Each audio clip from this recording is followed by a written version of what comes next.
जय हिंद दोस्तों, नमस्कार। कैसे हैं आप सब? उम्मीद है एकदम शानदार, लाजवाब, ज़बरदस्त, बेहतरीन, जिंदाबाद। आप सभी लोग अपनी तैयारी में एकदम शानदार अंदाज में जुटे हुए। आशा करता हूँ बड़ी ही मेहनत, शिद्दत और ईमानदारी के साथ आप सभी अपनी तैयारी करते होंगे। बिल्कुल आपने इस बात को अभी तक बड़े अच्छे से समझ लिया होगा कि अगर सिलेक्शन लेना है तो वाकई आपको एक अच्छी खासी मेहनत करनी पड़ेगी। अगर आप बस ऐसे हैं कि थोड़ी बहुत क्लासेस कभी कभी देख ली, कुछ क्लासेस छोड़ दी, और सबसे अहम बात जो मैंने कल आपको एक बताई थी कि क्लास लेने के साथ साथ आप सभी को रिवीजन करके ही सोना है। आशा करता हूं कि उस बात को आप अपने दिमाग में ज़रूर रख के बैठे हुए होंगे और आप सभी अच्छे से कल रिवीजन करके ही सोए होंगे। तो हर दिन की क्लास की शुरुआत के साथ मैं आप सभी से पिछली क्लास का एक क्वेश्चन पूछा करूंगा। इस क्वेश्चन का मतलब होगा कि मैं आप सभी का रिवीजन चेक कर रहा हूं, और हर दिन की क्लास में कहीं ना कहीं आप सभी को मेरे मुंह से ये रिवीजन शब्द अवश्य सुनाई देगा। मैं बार बार आपको ये रिकॉल कराता रहूंगा कि तैयारी के दौरान ये जो रिवीजन है ये बड़ा ही ज़रूरी है, क्योंकि मैंने अपनी तैयारी के दौरान सबसे ज़्यादा महत्वपूर्ण अगर किसी चीज़ को देखा तो वो होती है रिवीजन। और महत्वपूर्ण होने के साथ साथ मज़े की बात है कि ज़्यादातर भाई और बहन इसे छोड़ के चलते हैं, इसलिए इसकी महत्वता और ज़्यादा बढ़ जाती है। तो मैं कल की क्लास से क्वेश्चन लेता हूँ और देखा जाए कि आप सभी का रिवीजन कितना बढ़िया है।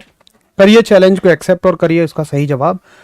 मुझे आप ये बताइए कि जो एसआई सिस्टम है, मात्रकों की एसआई पद्धति, यानी कि एसआई सिस्टम, मात्रकों की एसआई पद्धति किस वर्ष में लागू हुई? मुझे बताओ ये अप्लाई किस वर्ष में हुई? ये मेरा आपसे सवाल है। हालांकि कल का कंटेंट तो बड़ा ही बेसिक था और बहुत ही आसानी से आप सभी जवाब दे रहे हैं। बाकी ये भी दिखा रहा है कि हाँ, आप सबने अच्छे से रिवीजन किया है। तो आप लोग खुद ही कमेंट सेक्शन में देख लीजिए कि ये कंपटीशन है, सभी बच्चे बिल्कुल बढ़िया बेहतर आंसर कर रहे हैं, केवल कुछ को छोड़ के। जो बच्चे 1960 कर रहे हैं, देखो जो बच्चे 1960 कर रहे हैं, ये हमेशा ऐसा होता ही है कि ये वो हैं जो आधा अधूरा पढ़ रहे हैं।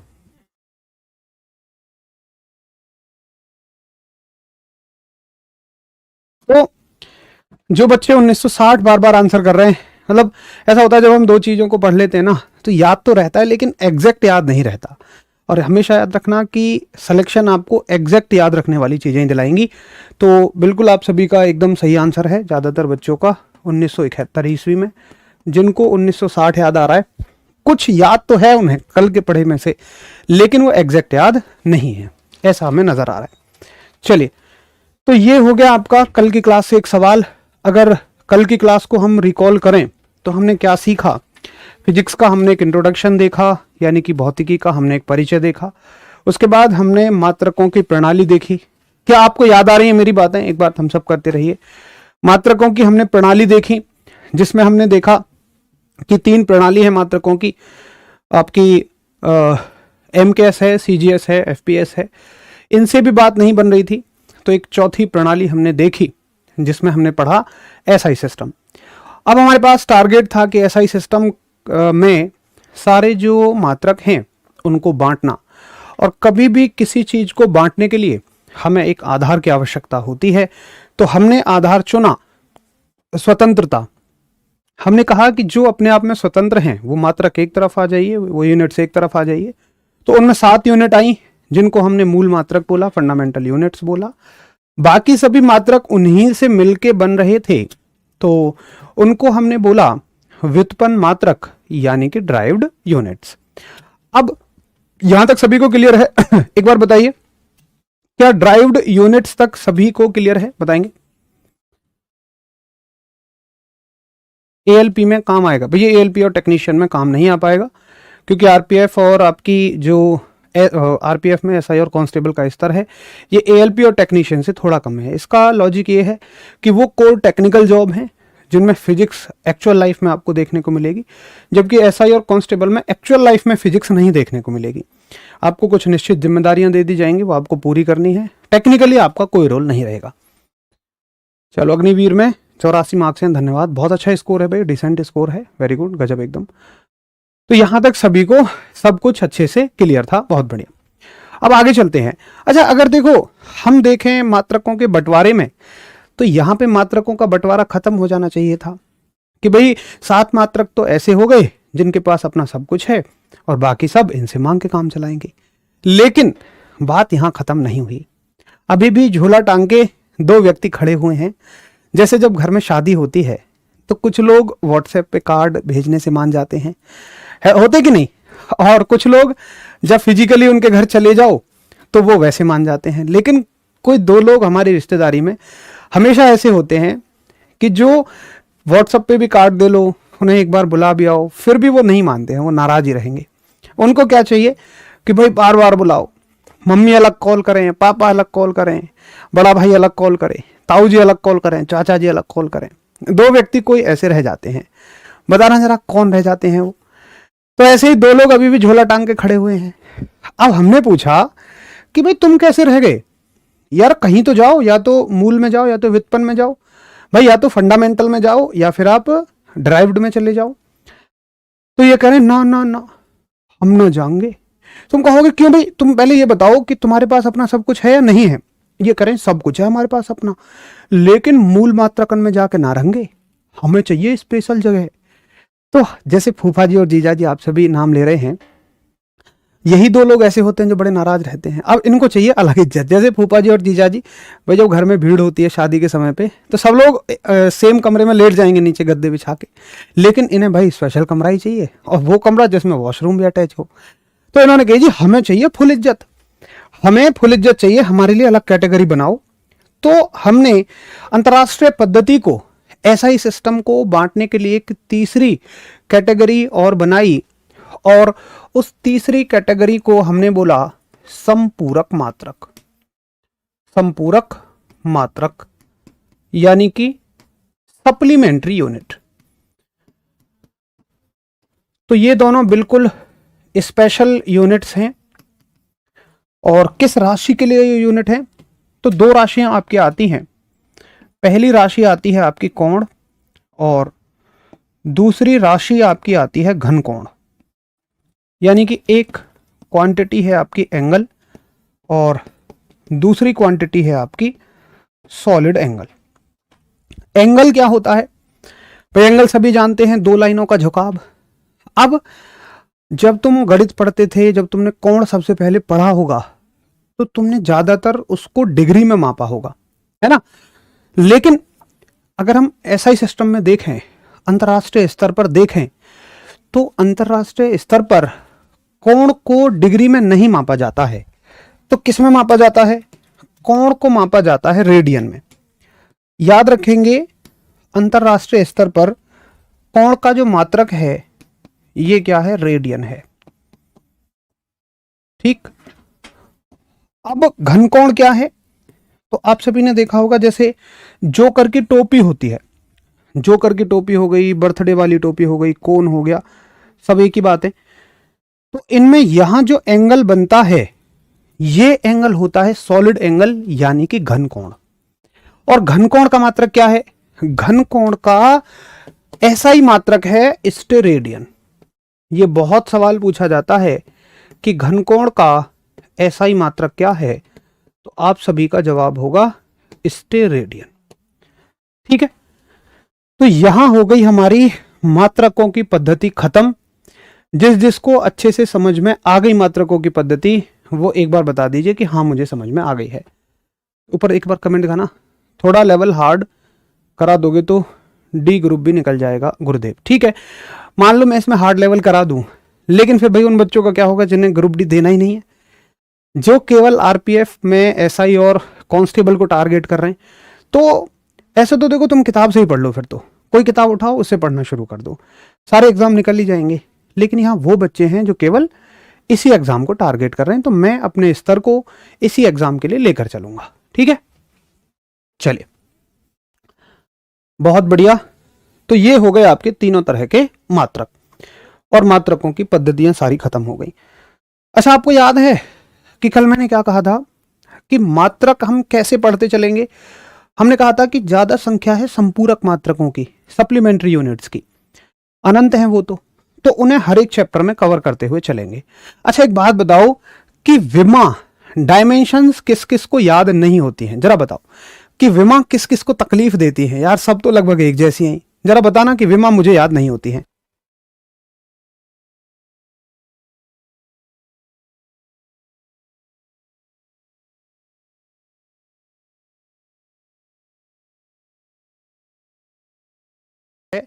एक तो मात्रक याद नहीं रहते हैं, दूसरा आपको याद नहीं रहता है विमा यानी डायमेंशंस, और तीसरा आपको याद नहीं हो पाते हैं वो हैं सदिश और अदिश।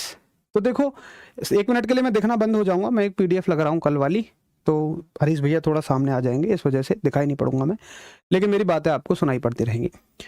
तो देखो मात्रकों का वादा हो गया कि हम यूनिट्स को बड़े अच्छे से सीखते हुए चलेंगे। अब याद रखना कि विमा जो है ना वो मात्रक से ही रिलेटेड है, विमा सारी की सारी मात्रकों से ही रिलेटेड है। नहीं मिली भाई?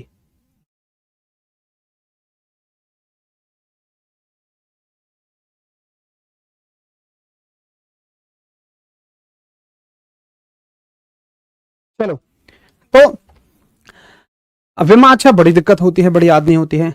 तो एक बात बताओ कि किस किस को सात के सातों मूल मात्रक याद हैं, फंडामेंटल यूनिट्स सात की सातों किसको याद है बताओ। अगर याद है तो फटाफट से मुझे एक बार सात के सातों मूल मात्रक लिख के दिखा दो।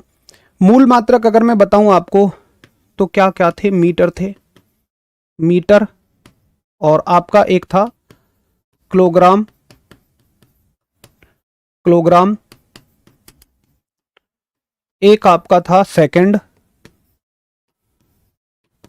सेकंड, और एक आपका था एम्पियर, एम्पियर, एक आपका था मोल, और एक आपका था केल्विन, और एक आपका था कैंडेला, है ना, एक आपका था कैंडेला। अब देखो जिस जिसको ये सातों मूल मात्रक याद हैं वो कह सकता है कि मुझे विमा याद है, बशर्ते बहुत ज्यादा दिमाग आपको नहीं लगाना है। अब देखो विमाओं के लिए आपको क्या करना है, बस ज्यादा गहराई में नहीं जाना है कि विमा क्या होती हैं, क्यों पढ़ते हैं। देखो कुछ कुछ चीजों में हम क्या क्यों का जवाब भी देंगे, लेकिन बहुत सारी चीजों में हम क्या क्यों का जवाब नहीं देंगे, क्योंकि वो आपके स्तर की बात है ही नहीं। अच्छा एक कंफ्यूजन और दूर कर लो कि इनके संकेत क्या थे। क्या मैं मीटर की शॉर्ट फॉर्म, मैं कह रहा हूं संकेत, क्या मैं मीटर को शॉर्ट में एम से दिखा रहा था? एक बार बताते चलिए। अगर मैं इनके सिंबल की बात करूं तो मैं मीटर को शॉर्ट में एम से दिखा रहा था, किलोग्राम को केजी से, सेकंड को एस से, एम्पियर को ए से, मोल को एमओएल से, कैल्विन को के से, और कैंडला को सीडी से। सही है? ये विमा नहीं थी, याद रखना, बच्चे इसमें कंफ्यूज होते हैं। विमा के नाम पे ये जवाब आप करते हो, ये विमा नहीं थी, ये तो सिंबल हैं, संकेत हैं, और संकेत यूज होते हैं जब हम इन्हें शॉर्ट फॉर्म में दिखाते हैं। अब आओ विमा पे।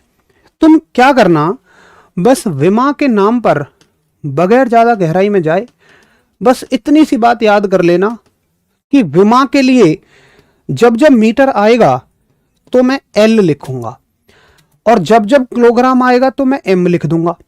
अब यहां दिमाग मत लगाना कि एम से तो मीटर होना चाहिए था ना, दरअसल ये विमाएं बनती हैं राशियों से, M for mass, L for length. Second के लिए आप टाइम होता है तो टी लिखोगे, एम्पियर के लिए ए ही लिखोगे, मोल के लिए एमओ एल ही लिखोगे, कैल्विन के लिए के भी लिख देते हैं, थीटा भी लिख देते हैं, या टी या थीटा, टी लिख दो या थीटा लिख दो, और कैंडेला के लिए सी डी लिख देते हैं। बस इतनी सी बात आप याद कर लो। ये हम नहीं जाएंगे कि विमा क्या होती है, कैसे होती है, कभी कभी हमें जरूरत नहीं पड़ेगी कि हम गहराई में जाएं। मैं वादा करता हूं आपसे कभी ये सवाल नहीं आएगा कि विमा क्या होती है। अब देखो विमा कैसे कवर करेंगे। जैसे मान लो आपसे पूछे चाल की विमा, क्वेश्चन आ गया कि चाल की विमा, चाल की विमा यानी कि dimension of speed, dimension of speed. तो तुम क्या सोचोगे, सबसे पहले तुम्हें क्या याद रखना है तुम्हें याद रखना है सबसे पहले चाल का सूत्र। सबसे पहले तुम लिखोगे चाल का सूत्र कि चाल बराबर दूरी बटे समय। और जब प्रैक्टिस हो जाएगी ना तो ये हाथ से पेन पेपर पे लिखने की जरूरत नहीं पड़ेगी, तुम टक से दिमाग में लिखोगे, आगे बढ़ जाओगे। कैसे?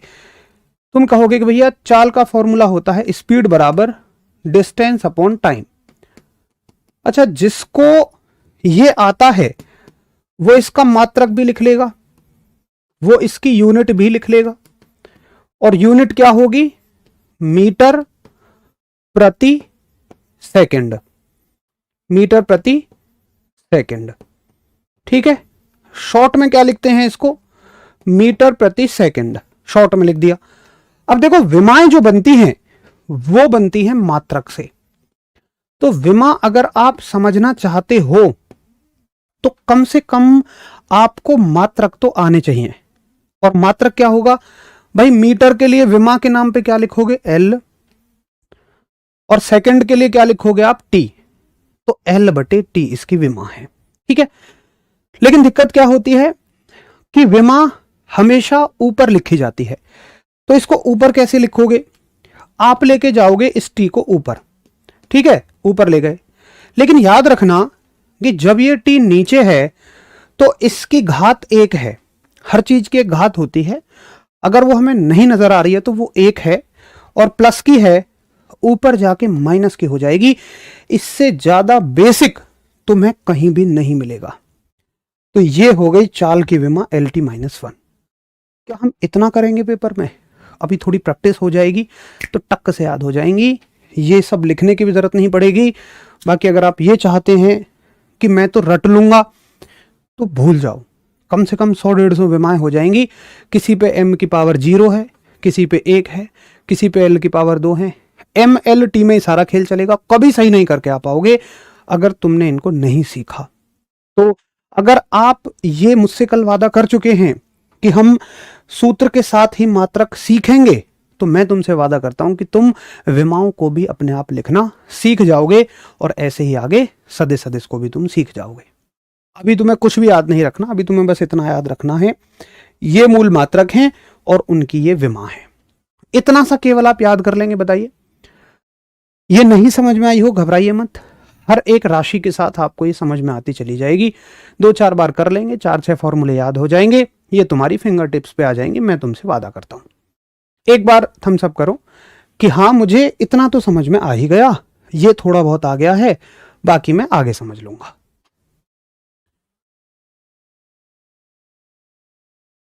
चलो, बहुत बढ़िया, ठीक है। बाकी थोड़ा सा आगे आगे समझ लेंगे धीरे धीरे, घबराने की जरूरत नहीं है। अभी बस इतना याद रखो, बाकी आगे आगे धीरे धीरे ये चीजें समझ में आ जाएंगी। तो ये होता है आपका कल वाला चैप्टर खत्म, जिसका नाम है मात्रक। और आज हम दूसरे चैप्टर की तरफ चल सकते हैं जिसका नाम है मेजरमेंट। चैप्टर नंबर 2 जिसका नाम है मेजरमेंट, यानी कि मापन, ठीक है। मेजरमेंट यानी कि मापन। और मापन में हमें बहुत सारी चीज़ों को मापना रहेगा, उनको हम 1 बाय 1 पढ़ते रहेंगे। तो मापने का मतलब क्या है भाई? किसी चीज़ की नॉलेज लेना, किसी चीज़ की जानकारी लेना। अब देखिए मापने में क्या क्या मापेंगे हम लंबाई को मापेंगे। अब लंबाई कैसी होती है? कुछ कुछ लंबाई बहुत छोटी होती हैं और कुछ कुछ लंबाई बहुत बड़ी होती हैं। तो दोनों तरह की लंबाइयों का हम मापन करेंगे। मापने में सबसे पहले लंबाई का मापन करेंगे हम। सबसे पहले आप हेडिंग डाल सकते हैं लंबाई का मापन। लंबाई का मापन यानी कि मेजरमेंट ऑफ लेंथ। अब देखिए लंबाई में कुछ छोटी लंबाइयां भी होती हैं, कुछ बहुत बड़ी लंबाइयां भी होती हैं। तो सबसे पहले हम छोटी लंबाइयों का मापन करेंगे। छोटी या छोटी बड़ी दोनों कर लेते हैं ना। इधर छोटी लंबाई कर लेंगे, छोटी लंबाई यानी कि स्मॉल लेंथ, और इधर कर लेंगे हम लार्ज लेंथ या बिगर लेंथ कर लेंगे, बड़ी लंबाइयां, बड़ी लंबाई कर लेते हैं बस, है ना, बड़ी लंबाई। अब देखिए छोटी लंबाइयों को कैसे मापा जाता है। एक सवाल आएगा तुमसे, जैसे सवाल पूछेगा 10 की घात -1 को तुम क्या कहते हो। 10 की घात -1, तो पहले इसका मतलब समझो। 10 की घात -1 का मतलब है 1/10। 1/10 क्या कहता है? तो भाई आप सब मैथ के बड़े होशियार स्टूडेंट हो, ये क्या कह रहे हैं एक बार दिखाना, बड़े परेशान लग रहे हैं। Sir English please for us in all subject, how we manage, क्या कह रहे हो, मेरी समझ में नहीं आ रहा है। हिमांशु आप क्या कहना चाह रहे हैं? अब आपको अगर इंग्लिश ही नहीं आती है तो इंग्लिश में मत बताओ भाई अपना सेंटेंस, थोड़ा हिंदी में बताओ जिससे मैं समझ सकूं। English please in all subject नहीं समझ में आ रहा है, एक बार हिंदी में बोल दो आप। तो देखो जैसे 1/10 है, 1/10 का मतलब होता है कि किसी एक चीज के आपने 10 टुकड़े करे और उसमें से एक टुकड़े की बात आप कर रहे हैं, तो 1/10 को क्या बोला जाता है? तो 1/10 को हम बोलते हैं डेसी। क्या बोलते हैं? 1/10 को डेसी हम बोलते हैं, ठीक है, याद रखेंगे आप।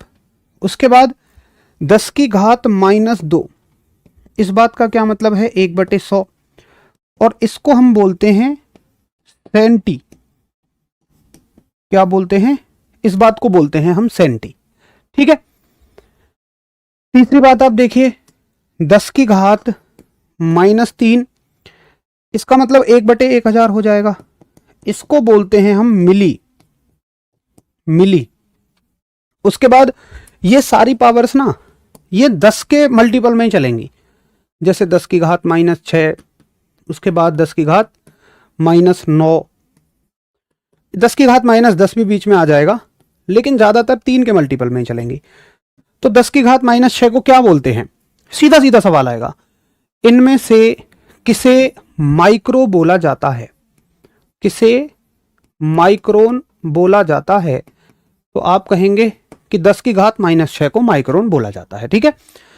10 की घात -9 को नैनो, ये भी 9 और नैनो, इनमें तो सिमिलैरिटी भी है, नैनो। 10 की घात -10 को एंगस्ट्रॉम बोला जाता है, बड़ा फेमस है ये, आप याद रखेंगे। 10 की घात -10 को एंगस्ट्रॉम बोला जाता है, ठीक है। एक काम करते हैं, इसको आगे पढ़ लेंगे, है ना, अगली स्लाइड पे। अभी पहले इनको कर लेते हैं। उसके बाद देखिए 9 के बाद 12 आएगी, 10 की घात -12, फिर आपकी 15 आएगी, फिर आपकी 18 आएगी, और फिर आपकी 21 आएगी। तो यहां तक के एग्जाम्पल से तो हम फेमिलियर रहते हैं, यहां तक के ये तो हमने कहीं ना कहीं पढ़े हैं लेकिन ये जैसे जैसे ज्यादा होता चला जाएगा याद रखने में बड़ी मुश्किल होगी, इनको याद रखना बड़ी मुश्किल है। तो मैंने एक जुगाड़ निकाला हुआ है। क्या जुगाड़ निकाला हुआ है कि देखो, अच्छा 24 और लिख लो इसमें, 21 के बाद 24 तक याद रख लेते हैं, 21 के बाद 24 तक। तो आप इसको देखो, 12 को और याद रख लेंगे, 12 को बोलते हैं हम पीको, यहां तक भी याद कर लेंगे। अब इनके लिए मैंने जुगाड़ निकाला, क्या? आप अकबर के दरबार का एक रत्न याद रखो। अकबर के दरबार का एक रत्न है, कौन है? फैजी। भाई फैजी से क्या याद रखोगे? फैजी से याद रखोगे कि 10 की पावर -10 को 15 को फर्मी बोला जाता है, इसको एक्टो बोला जाता है, इसको जेप्टो बोला जाता है, जेप्टो, और इसको बोला जाता है योक्टो, ठीक है, इसको योक्टो बोलेंगे। तो फैजी से याद रह जाएगा। बाकी फर्मी को फेमटो भी कहा जाता है, फर्मी को ही हम फेमटो भी कहते हैं। तो ये हो गई 10 की पावर माइनस में। एक बार बताइए कि हाँ मैं इतनी पावर्स कुछ को याद रख लूंगा और कुछ को बड़े अच्छे तरीके से मैं ट्रिक के माध्यम से याद कर लूंगा, जरा बताएंगे कृपया। एक बार रुको, हिमांशु का मैसेज पढ़ाओ। सर हम सीबीएसई बोर्ड के लिए इंग्लिश में भी बताइए, और भी सब्जेक्ट में भी हम सब कैसे मैनेज करें सर प्लीज़, जैसे विमा एंड और सब्जेक्ट में भी आप हम लोग के लिए कुछ बताइए सर, कैसे होगा। यार मैं तो, आप एक शब्द मुझे तुम बता दो कि जो मैंने बाइलिंगुअल ना लिखा हो। अगर मैंने विमा को नहीं लिखा हो, देखो मैंने डायमेंशन बोला यार प्रॉपर। अगर आप मेरे हिसाब से, तो मेरी क्लास में शायद किसी इंग्लिश मीडियम बच्चे को नहीं दिक्कत आ रही होगी। मेरी तो बड़ी कोशिश ये होती है कि मैं प्रॉपर बाइलिंगुअल लिखूं। मेरा एक शब्द आपको एक लैंग्वेज में नहीं दिखेगा, मैं दोनों लैंग्वेज में हमेशा लिख रहा हूं। तो आप ध्यान से पढ़ो, चीज़ों को निश्चित तौर पर समझ में आएंगी। बाकी अगर आप ऐसे पढ़ना चाहते हैं कि मैं प्रॉपर इंग्लिश बोलूं, तो भैया हिंदी वाले बच्चों का तो बंटाधार हो जाएगा। अगर मैं ऐसे समझाऊंगा कि we all have discussed about the chapter 2 measurement and we are gonna to study the measurement of length and you are seeing that the length is divided into 2 categories, small length and bigger length, and we are talking about the small length, then we have to study deci, milli, micro, nano and pico, and further we have to move about the bigger length. Now coming to the question sometimes is, ऐसे कैसे बोलूँ भाई, ऐसे तो हिंदी वाले बच्चों का बंटाधार हो जाएगा भाई साहब। और मुझे तो नहीं लगता कि जब हम नॉर्मल लैंग्वेज में बात करते हैं तो आप इतने गहराई में इंग्लिश से पढ़े हैं कि आपको वो बात नहीं समझ में आती होगी। मेरे हिसाब से समझ में आनी चाहिए, है ना। चलो, तो इंग्लिश हिंदी दोनों माध्यम चलेगा, बाकी जनरल भाषा तो हमारी हिंदी ही रहने वाली है। तो ये हो गई हमारी माइनस की पावर। एक तो इनसे सीधा सीधा सवाल आएगा कि एंगस्ट्रॉम किसे कहते हैं, नैनो किसे कहते हैं। एक कुछ सवाल थोड़े से इनसे घुमा के बनेंगे। कैसे बनेंगे? जैसे सवाल बनेंगे, क्वेश्चन बनेगा कि बताइए एक नाभिक का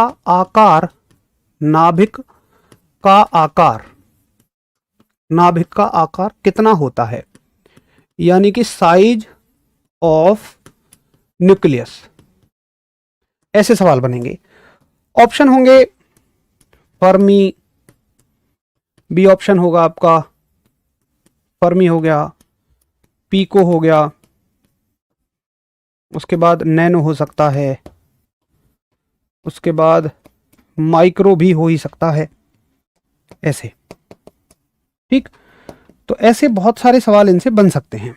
अब भाई इसको कैसे पढ़ेंगे, नाभिक का आकार। अब देखो, अगर मैं तुम्हें रटवा भी दूं कि नाभिक का जो आकार है, जो न्यूक्लियस का साइज है, ये फर्मी होता है, तो तुम ठीक है अभी समझ लोगे, लेकिन इसको तुम भूल जाओगे। तो मेरी कोशिश ये रहेगी कि आपको उस मेथड को फॉलो ही ना कराया जाए जिससे आप भूल जाओ।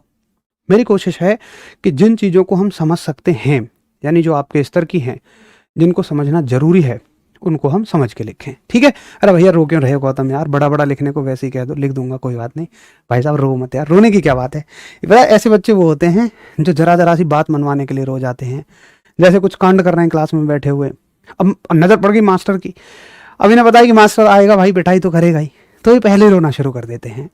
फिर मास्टर को थोड़ी बहुत दया आ जाती है कि अरे यार ये तो पहले से रो रहा है। बेटा तुम वही हो पक्का जो बचपन में ये करते थे। चलो, तो इनको ना समझ लेते हैं एक बार अच्छे से, है ना।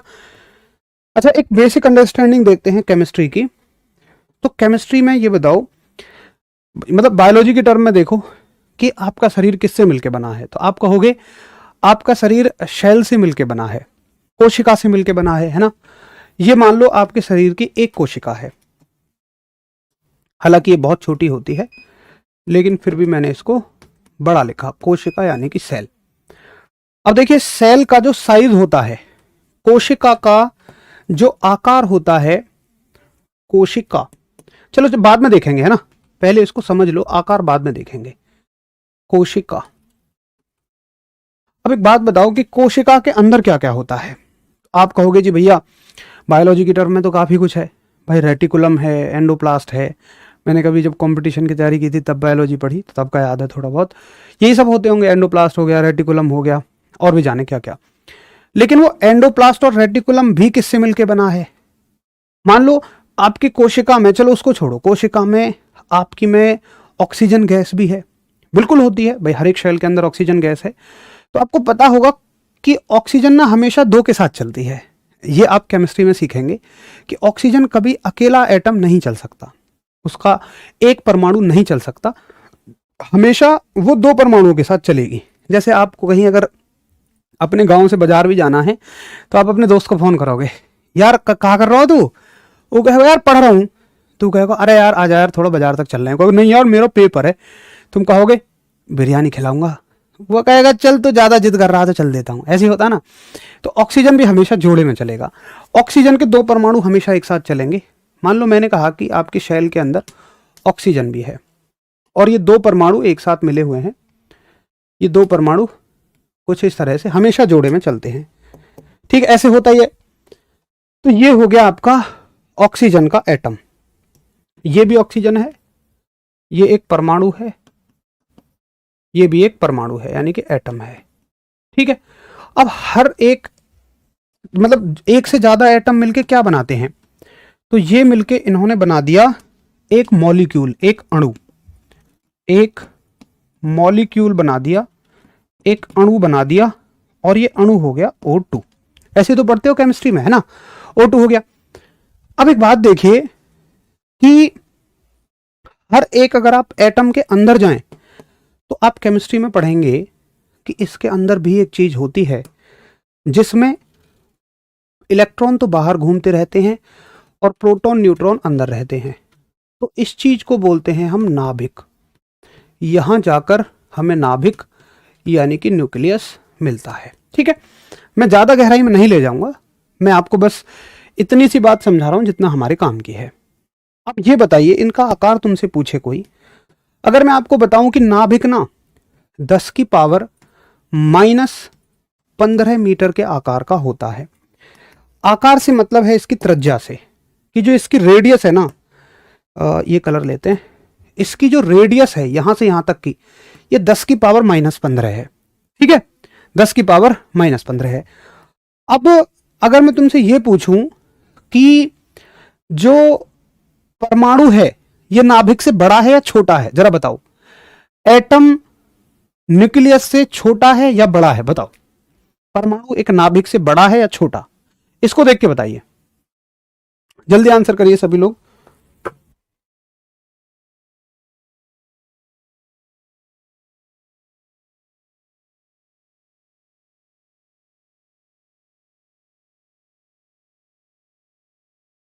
तो आप कहेंगे कि ये इससे बड़ा है। अब देखो एक बात और याद रखना कि माइनस की घात में ना जितना बड़ा होता चला जाएगा उतना ही नंबर छोटा होता चला जाएगा, ये बात सबको पता है। तो अगर ये इससे बड़ा है तो इसका आकार है 10 की पावर -10 मीटर के ऑर्डर का। और अगर एक मॉलिक्यूल को देखें, अणु को देखें, तो वो तो दो परमाणुओं से मिलकर बना है, वो और बड़ा है। तो इसका जो आकार है वो है 10 की पावर -9।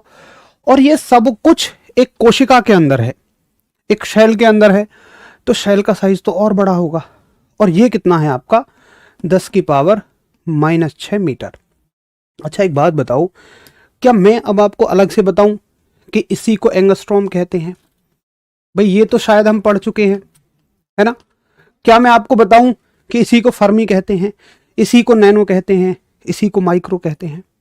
अब क्वेश्चन आ गया, देखिए क्वेश्चन ये है कि नाभिक का आकार, तो हमने क्या याद किया है, नाभिक का आकार 10 की पावर -15 का होता है।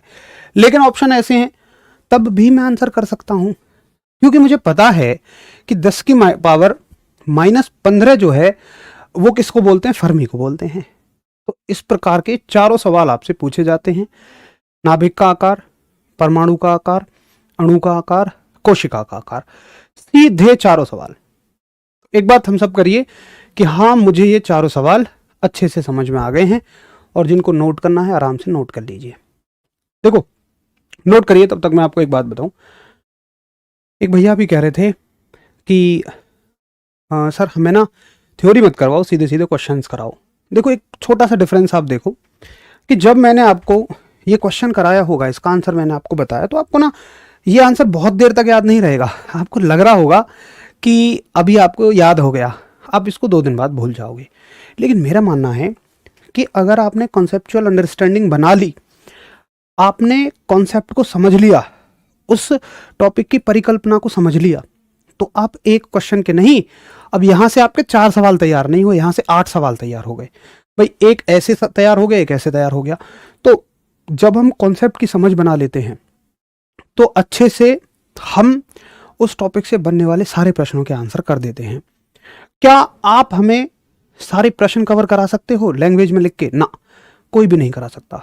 मेरी बात मानो, एक टॉपिक से ढेरों क्वेश्चन बन सकते हैं घुमा घुमा के। तो अगर मैं आपको क्वेश्चन ही तैयार कराता रहूँगा ना, तो एक चैप्टर ही 4-4 5-5 दिन ले जाएगा। लेकिन अगर हम कॉन्सेप्चुअल अंडरस्टैंडिंग बनाएंगे तो फिर मुझे आपको क्वेश्चंस अलग से तैयार कराने की ज़रूरत नहीं है। मैं वादा करता हूँ, तुम अपने कांस्टेबल स्तर के किसी भी एग्जाम के प्रीवियस ईयर क्वेश्चन करो, निश्चित तौर पर सारे क्वेश्चंस तुमसे होते चले जाएंगे। भैया कहाँ से करें प्रीवियस ईयर क्वेश्चंस? आप एक काम करो, एक एप्लीकेशन है टेक्स्ट बुक, बहुत सारे लोग जानते भी होंगे।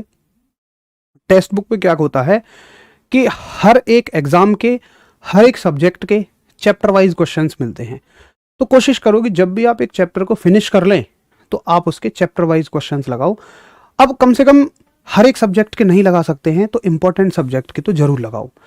देखो, कभी भी आपकी प्रैक्टिस आपको सिलेक्शन दिलाती है। मैं आपको वो बातें बता रहा हूँ बिल्कुल प्रैक्टिकल, जो मैंने देखी हैं, जो एक सरकारी नौकरी लेने में हेल्प करती हैं, कि आपको सिलेक्शन दिलाएगी क्लास से। क्लास में तो मेहनत आप कर ही रहे, नो डाउट, लेकिन क्लास के बाद जो आप मेहनत करेंगे वो हमेशा आपको सिलेक्शन दिलाएगी। क्लास के बाद की मेहनत क्या है?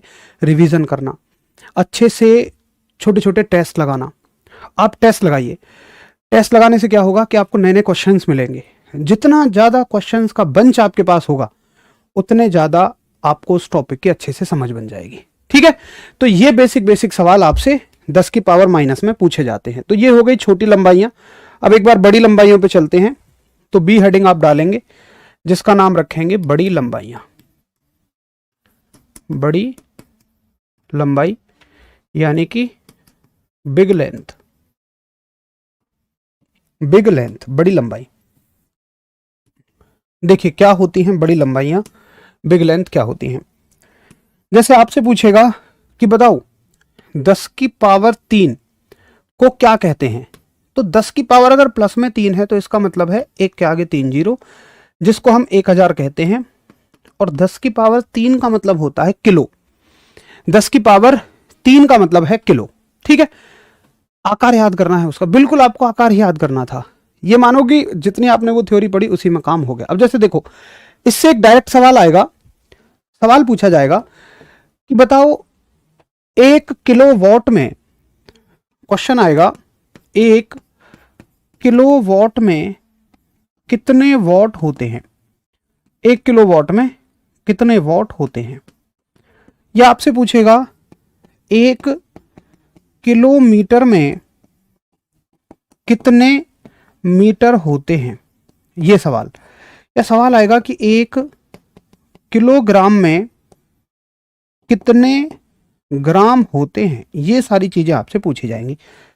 तो किलो एक ऐसी यूनिट है जो किसी के साथ भी लगा देंगे आप। भाई आप बेस यूनिट क्या है, शक्ति की इकाई, जैसे वॉट है, वॉट के साथ लगा दो किलोवाट, मीटर के साथ लगा दो किलोमीटर, ग्राम के साथ लगा दो किलोग्राम। तो आप क्या बोलेंगे?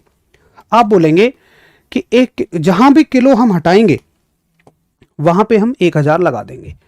किलो का मतलब 1000, तो 1 किलोवाट में 1000 वॉट, 1 किलोमीटर में 1000 मीटर, और 1 किलोग्राम में 1000 ग्राम होते हैं। तो ये बड़े ही आसान आसान सवाल इससे बनते हैं। और क्या होती हैं बड़ी लंबाइयां? देखो, जैसे ये हो गया 10 की पावर 3, नंबर 1 लिख लेते हैं इसको। ऐसी ही होती है आपकी 10 की पावर 6। तो 10 की पावर 6 को बोलते हैं हम मेगा। जैसे सवाल आएगा कि बताओ 1 मेगा वॉट में कितने वॉट होते हैं। आप ज्योग्राफी में पढ़ते भी होंगे कि वहां पे इतने मेगावाट का प्लांट लगा हुआ है। देखो एक स्क्रीनशॉट दे दो मुझको, पीडीएफ साफ लिखो, शायद हैंड रिटन पीडीएफ में कुछ इश्यूज हैं। एक बार स्क्रीनशॉट दो, मैं टीम को भेजता हूँ।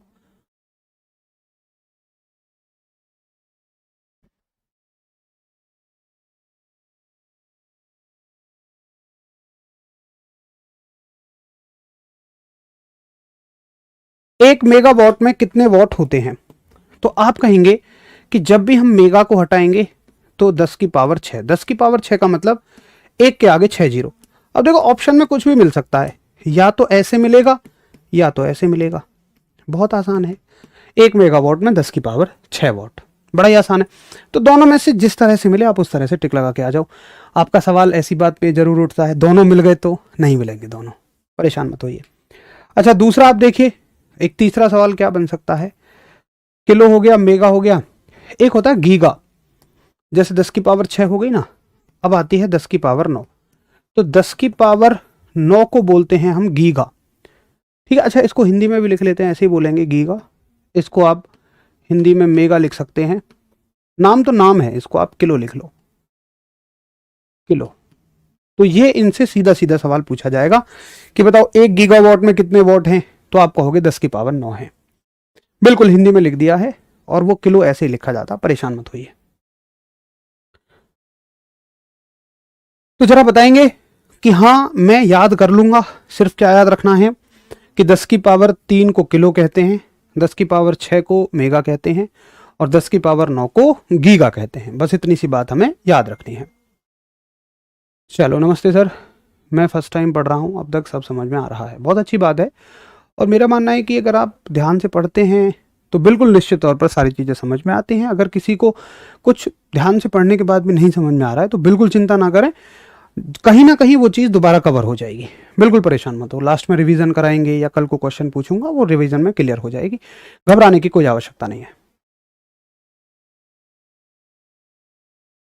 चलो, तो एक बार थम्स अप करेंगे कि अगर आपका नोट हो जाए और आपको समझ में आ गया हो तो।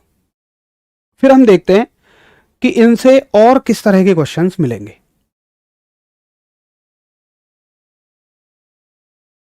ये बिल्कुल यहां से एक तो तरीका देखो, क्वेश्चन बनने का एक तरीका होता है कि किसी भी टॉपिक से एक सीधा सवाल बन गया कि भाई 1 किलो वॉट में कितने वॉट होते हैं, हो सकता है आपको यही सवाल पेपर में मिल जाए।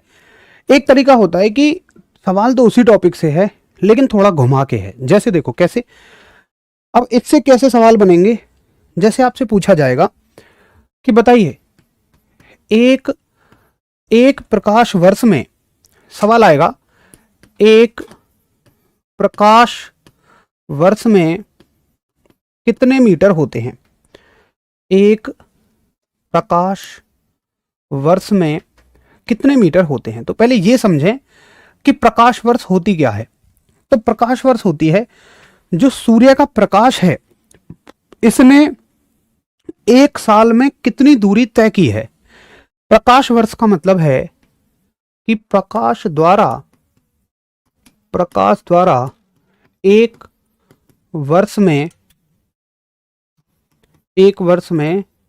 तय की गई दूरी।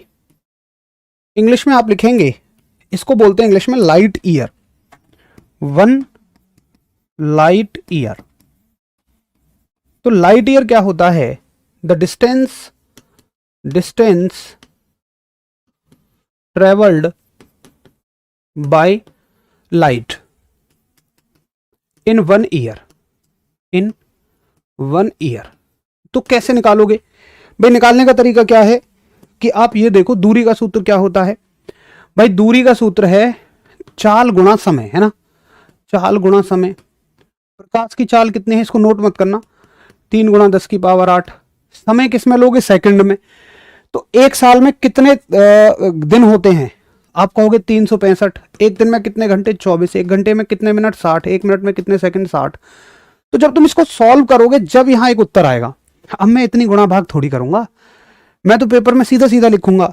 मैं क्या लिखूंगा, मैं सीधा सीधा लिखूंगा कि एक प्रकाश वर्ष में 9.46 गुणा 10 की पावर 15 मीटर होते हैं। मैं सीधा सीधा इस बात को लिखूंगा, तुम्हें इस बात को नहीं करना है, पेपर में इतना टाइम नहीं होता है। तो जहां चीजें सीधी याद रखनी है वहां सीधी याद रखवाऊंगा, जहां समझ के करना है वहां समझ के करेंगे। अब सुनो, ये हो गया कि प्रकाश ने एक साल में इतनी दूरी तय की, इसको प्रकाश वर्ष कहा। अब यहां से एक सवाल बनेगा, एक क्वेश्चन लिखते हैं, इस पूरे पेज को खाली छोड़ना, अगले पेज पे आ जाओ।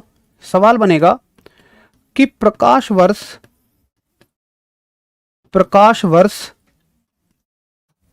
मात्रक है या किसका मात्रक है। प्रकाश वर्ष किसका मात्रक है, यानी कि light year is the unit of,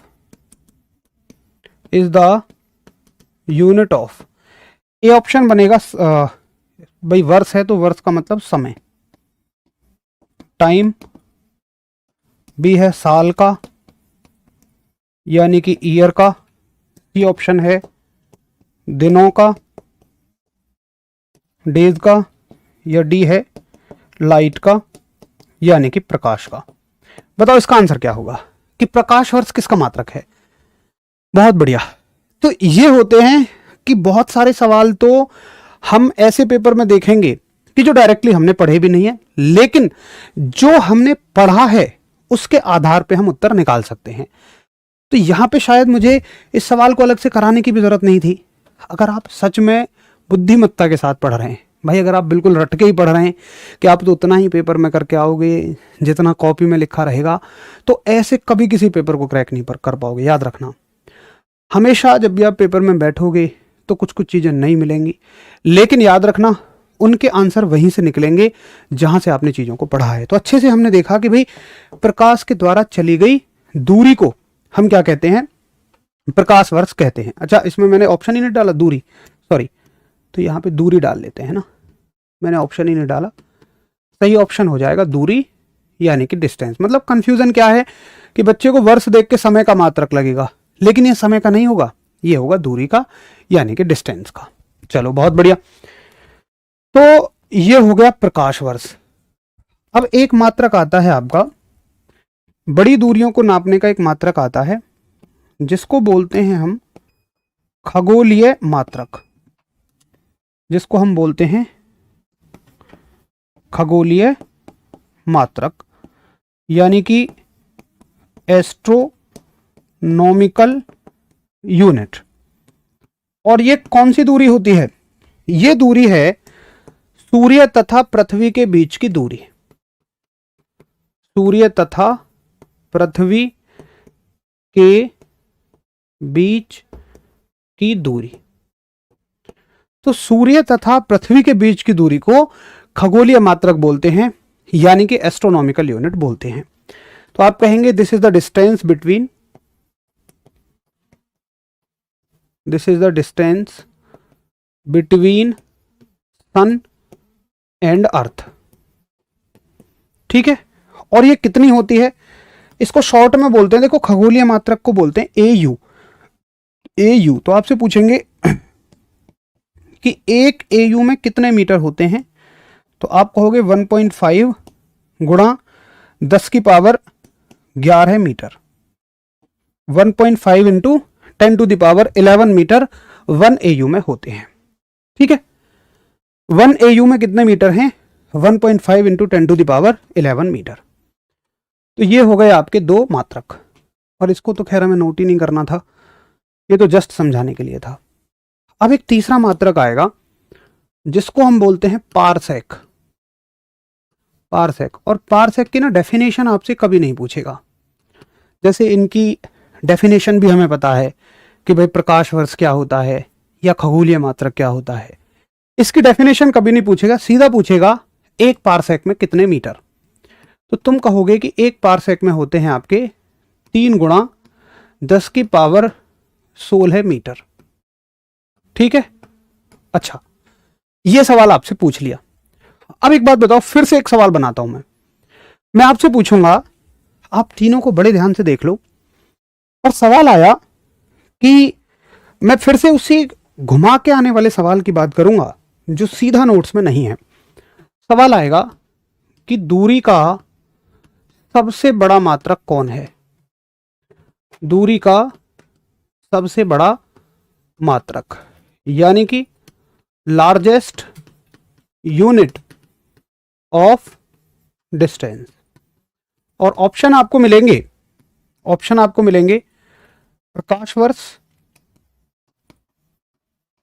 यानी कि light year, light year. B option मिलेगा पारसेक, पारसेक। सी ऑप्शन मिलेगा किलोमीटर, डी ऑप्शन मिलेगा सेंटीमीटर। तो बताओ क्या आंसर रहेगा। अब देखो सभी का एक ही लेम है, बिल्कुल शानदार बढ़िया आंसर आ रहा है। इसका मतलब आप चीज़ों को पकड़ रहे हो। ये फायदा होता है कॉन्सेप्ट से पढ़ने का। एक भाई कह रहे थे कि सर केवल क्वेश्चन कराओ। देखो ये जरूरी नहीं है कि एक क्वेश्चन करके आप दूसरे क्वेश्चन को कर दें, लेकिन एक कॉन्सेप्ट पढ़ के आप उससे बनने वाले 10 या 100 सवालों को भी कर जाओगे, ऐसा मेरा आपसे वादा है। तो याद रखेंगे कि दूरी का सबसे बड़ा मात्रक ही देखो भाई, सबसे ज्यादा घात किसकी है, देखो 10 की घात इसमें 16 है, इसमें 15 है, इसमें 11 है। संख्या को मत देखो, संख्या से जज मत करो, पावर से जज करो। तो पावर सबसे ज्यादा इसकी है। तो एक पारसेक में दूरी का सबसे बड़ा मात्रक हो गया आपका पारसेक। ठीक है, तो पहले इसे नोट कर लेना, बाद में उसे एक चीज और देख लेते हैं। एक सवाल आएगा आपसे, नोट डाल के लिख लेंगे चाहे आप। सवाल आएगा आपसे कि बताओ अगर पारसेक बड़ा है तो एक पारसेक में कितने लाइट ईयर होते हैं, प्रकाश वर्ष। प्रकाश वर्ष को ना शॉर्ट में हम LY लिखते हैं, LY। तो देखो लगभग अगर हम देखें, ये 15 हैं, ये 16 हैं। अच्छा, इसको 15 कैसे बना सकते हो, एक जीरो आप यहां ले लो तो ये बन गई अब 15। ठीक है, तो एक बार कंपैरिजन करके देखना, 9 9.5 का लगभग 30 से कितने गुना कंपैरिजन है, लगभग 3 गुना है, 3 से थोड़ा सा फालतू। तो हम पढ़ते हैं कि एक पारसेक में 3.26 लाइट ईयर होते हैं, प्रकाश वर्ष होते हैं। बहुत बढ़िया, वेरी गुड, एकदम जबरदस्त, लाजवाब, शानदार, बेहतरीन, जिंदाबाद। ये बहुत बढ़िया आंसर आप सभी का है, वेरी गुड। ठीक है, तो इसको आप याद रखेंगे कि एक पारसेक में 3.26 लाइट ईयर होते हैं। और ये हो गई आपकी सारी की सारी बड़ी दूरियों का मापन, और इसमें हमने पढ़ा छोटी दूरियों का मापन। प्लस की पावर पढ़ ली, माइनस की पावर पढ़ ली, उनसे बनने वाले सीधे प्रश्न देख लिए, और उनसे बनने वाले हमने इनडायरेक्ट प्रश्न देख लिए। तो यहाँ पे आपका मापन यानी कि मेजरमेंट चैप्टर खत्म हो जाता है। अगर इससे बनने वाले प्रश्नों की संख्या देखें तो तकरीबन 18 से 20 सवाल इससे बन जाते हैं। उम्मीद करता हूँ कि वो सारे सवाल आप सभी को बहुत अच्छे तरीके से समझ में आ गए होंगे, और उनको समझना ही बहुत ज़रूरी है। ठीक है, तो भाई देखो, सच में अगर आप कॉम्पिटिटिव एग्ज़ाम के लिए उतरे हैं, आपने समय निकाला है, तो निश्चित तौर पर फिर मेहनत ही एक विकल्प बचेगा। कभी भी कोई शॉर्टकट सिलेक्शन का नहीं होता है। जब आप शुरुआत में तैयारी में होते हैं तो आपको लगता है कि अब एग्ज़ाम देने जा रहे हैं, हमारी तैयारी भी नहीं है, तो आपको लगता है कि यार चल एग्ज़ाम दे आऊँ, क्या पता तुक्के में हो जाए। ज़रूर ऐसा सबके साथ होता है जब आप पहली दूसरी बार का एग्ज़ाम दे रहे होते हैं। लेकिन याद रखना कि इस कंपटीशन के दौर में तुक्के में तो कभी भी सिलेक्शन नहीं होगा, बिल्कुल नहीं होगा। जब आप शुरुआत में पढ़ते हैं तो आपको लगता है तुक्के में हो जाएगा। मॉक टेस्ट हम इसी खुशी में देने बैठते हैं कि यार दूं, जल्दी जल्दी आंसर लगा रहे होते हैं, सब तुक्के में लग रहा है, सब तुक्के में लग रहा है, और आपको उम्मीद भी होती है कि अच्छे नंबर आए, लेकिन पता चला कट ऑफ भी पार नहीं हुई, तो एकदम दिल धड़ाम से नीचे गिर जाता है। फिर जब हम थोड़ा सा आगे इस बात को एग्री करते हैं कि यार मेहनत करनी पड़ेगी, तो हम केवल क्लास लेनी शुरू कर देते हैं।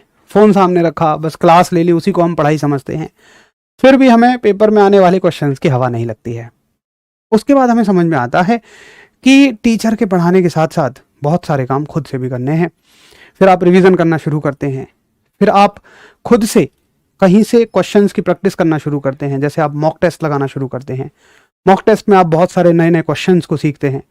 उसके बाद फिर आप और बहुत सारी चीज़ों को साथ के साथ देखते हुए चले जाते हैं, तब जाकर आपके सिलेक्शंस होते हैं। तो मेरे प्यारे शेर जवानों, भाई बहनों, अच्छे से रिवीजन करो, जितने ज़्यादा क्वेश्चंस हो सके उनकी प्रैक्टिस अच्छे से करते रहिए। मिलेंगे कल की क्लास में, तब तक के लिए सभी प्यारे भाई बहनों को नमस्कार, धन्यवाद, जय हिंद।